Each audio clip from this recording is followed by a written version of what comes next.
That Tesla is registered to 20-year-old singer David, whose real name is David Anthony Burke. This all started when the abandoned car was taken to a tow yard in Hollywood. The employees there said a foul smell was coming from the car. Police discovered decomposing human remains wrapped in a bag that we now know belonged to Revis. Do whatever you're going to do, but you're not going to bully me. You're not going to stop me, because my mother made me believe in myself. No matter how many people tell me, stop believing in yourself. Stop saying what you can do. Stop affirming what you're going to do and then completing that in real life.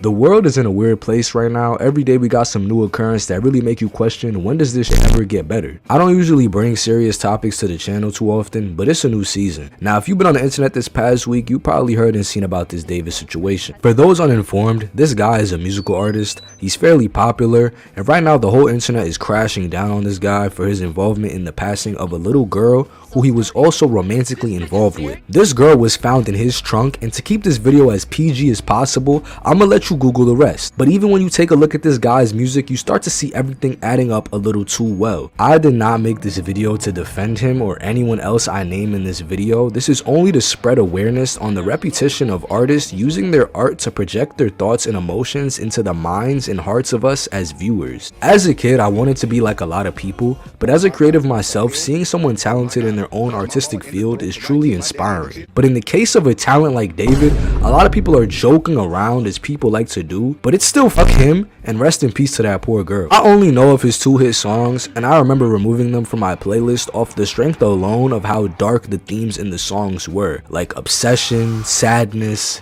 death. And he intentionally plays into this, where his biggest song, he mentions taking a person out of this world. And ironically enough, even in his music videos, there's this dark energy paired with a girl in almost every video that looks like his alleged victim. I want to say right now, I do believe he did this, but until he's thrown under the prison, I won't fully point the blame. He even has a song written for this girl with more obsessive lyricism, and the saddest part is that this girl was like a child. She was like late middle school, early high school. I think the most twisted part of the situation is trying to replace the girl with another girl that had the exact same look and name. This is a twisted mind. I feel like in the case of these crazy artists, we see a cycle, and it's only a matter of time before someone makes a Dahmer style documentary, only further pushing this death onto more people. We gotta stop pushing this predatory behavior. Too often we see the abused becoming the abusers. These predator expose rates have been up the past few years, and it increases every day. It's to the point you could be friends with one and not even realize it. Even exposing them at this point might be fueling them more, as if they're special villains that need to be hunted, when in reality, just putting them in jail would suffice. All that beating and extra stuff, while definitely deserved,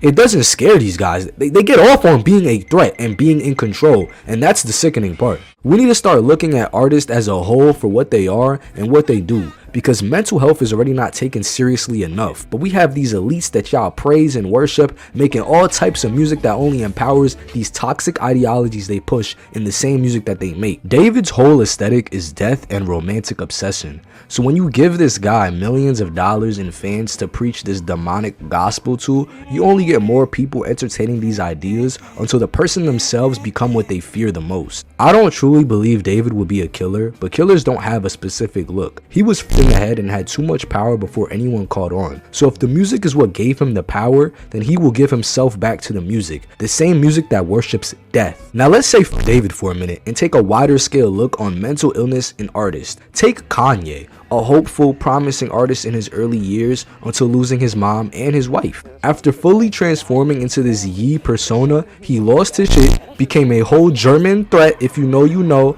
and started singing songs about cracking his cousin. I'm not even trying to be funny. I had to detach myself from Ye as an artist, because at the time, seeing him lose his mind felt real. Like we were really seeing what Hollywood does to people who actually care. But no, Kanye lost his mind, and I'm sure he's a regular person like the rest of us who just needs some help, but whatever happened to him truly will always be a mystery, because he let himself go in an industry that never really cared about him. I feel like Kanye had so many good messages and bad messages, but it was always real to who he was. He was a work in progress and still is. I hope he gets saved one day from the battles he's faced, because music was once his outlet, but after decades of throwing your pain on a beat and still not getting what you want, you snap. You could say he was on top of the world, because he was, and I'm really not even enough of a fan to understand it myself, but Ye needed help and no one came for him. So all that money and fame really did nothing but work against him in the end. Take R. Kelly. I still listen to his music too, but I see a clip the other day of him singing like freaky gospel, and that shit isn't normal at all. These guys embody their darkest demons in the music, because think about how music makes you feel, and imagine the level of vulnerability you have to truly make a good song. If Kelly's freak ass had booty on his mind on a regular and millions supported that, he would only keep inducing this imagery into his fans, because now it's not just music, it's who he is. I think we all think if we were in these people's positions, it would be so easy to just not be bad, but they came into the industry and the money made it worse. I see a King Von meme every other day, because that man was a literal threat in his own society, and to this day his own mans is now locked up over the same shit they ran from their whole lives. Von was in and out of prison taking people out while rapping about it like a hood gospel, and I'll keep bringing it back to gospel and religion, because if you don't believe in a higher power, this is what happens. All your demons become your source of power and they take control. Von was a soul that was already lost, but he had so much burdening him that the music became not just an outlet but a way out, because he had to get so much off his chest, and in the end he paid the price. Going back to bigger names, the certified lover boy himself is a great example. I really don't have to explain this. Drake's been heartbroken since I was in elementary school. I'm in college now. Drake probably got deep secrets and shit under the rug, but because he's top of the industry, we'd never even know. And I rock with Drake's music because I be on that sad boy shit, but it still bears the reality that Drake is just as unstable as the rest of us. All that money he idolizes never saved him from his truth. Kendrick has an entire album, To Pimp a Butterfly, about his early life and depression, growing up in the hood, which is so real of him. So mental illness in artists doesn't always look the same, but it still exists. And in every case, the only time like Kendrick ever really comes back to life is when he has something real to share. He be hurting too, but he expresses his pain a little differently. You may not like Kendrick's music, but I find myself never being warped by a Kendrick song. Even in songs like Drink, where he talks about addiction, nevertheless, everyone is still gonna be shouting, pour up, drink, when that is the opposite of what he was rapping for. We relate so much to these types of pain, it's sad. And in the case of Melly, that dude took out 2 of his own friends and y'all still be saying free bro. Just like Take K. They both need to stay their ass in jail. Y'all just be wanting to free killers for the sake of their same art that shows their real character flaws and the battles they faced their whole life. Melly could have been schizo seeing ghosts for all I care, and that def made the music better. Same for Take K. But at the end of the day, these people need help, not another fan screaming, "Murder on my mind." Y'all are losing the plot.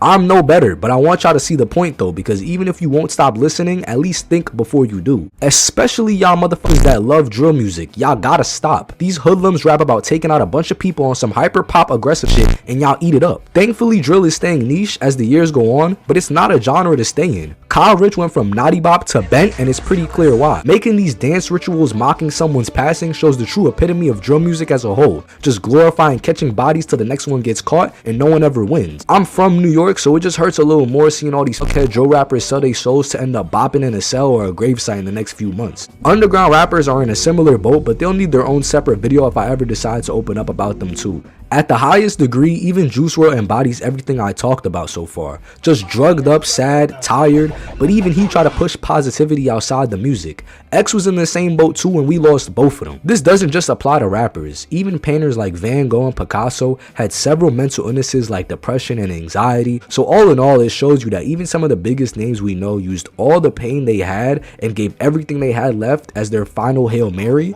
and even when they made it, they still didn't feel hurt. A lot of people use this pain as an extension of themselves and look at this pain as if it defines them.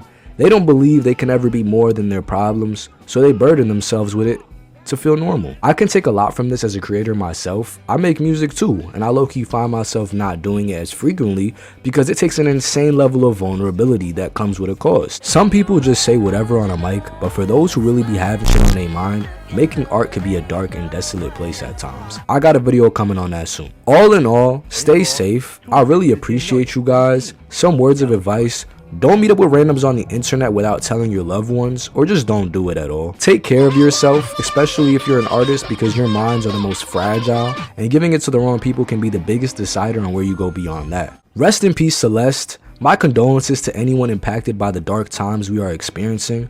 Hug the people you love, and remember, when you're making your art, realize there is a line between art and insanity, and between insanity and internalized self-destruction.